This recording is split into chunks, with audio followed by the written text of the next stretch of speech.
Një pistë e re hetimore po hapet lidhur me shpërthimin që goditi natën e 16 tetorit të këtij viti shtëpinë e gazetarit italian Sigfrido Ranucci. Hetuesit po përqendrohen tek emri Artur Sheut, një biznesmen shqiptar 58 vjeçar që jeton prej vitesh në SBA, i njohur si figurë kyçe në botën kriminale ndërkombëtare. Ai lidhet me trafikun ndërkombëtar të drogës dhe ka kontakte me organizatat mafioze italiane, përfshirë Cosa Nostra dhe Sacra Corona Unita.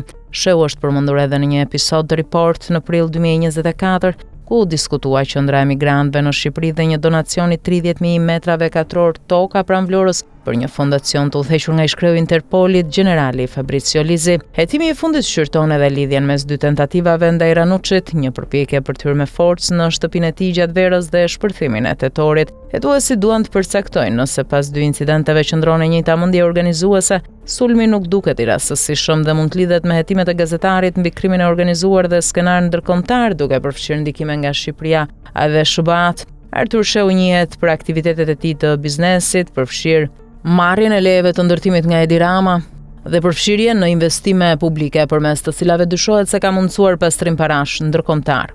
Hetimi po kryhet nga Drejtoria Antimafia e Romës me bashkëpunimin e karabinierëve të njësive hetimore dhe është ende në fazat paraprake. Informacioni lidhet gjithashtu me raportimin e Report për projektin e migrantëve dhe marrëveshjet mes Tiranës dhe Romës, një çështje tashmë e ndjeshme politikisht dhe me jehon ndërkombëtare. Hetuesit po punojnë për të kuptuar se kush vendosi pajisjen shpërthyese dhe nëse pas dy tentativave qëndron i njëjti plan kriminal.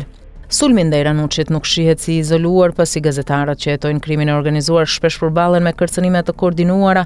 Analiza e lidhjeve mes Shqipërisë, Shtetet e Bashkuara të Amerikës dhe Romës është thelbësore dhe çdo detaj, çdo kontakt, çdo skenar po shqyrtohet me kujdes. Në këtë moment pista shqiptare duket më e mundshme, por hetuesit mbeten të hapur ndaj të gjitha mundësive. Çështja është komplekse, ndërthurur me ndërkombëtarizimin e krimit, ndikime politike dhe një sulm konkret ndaj një gazetari që ka zbuluar strukturat fuqishme e të rrezikshme.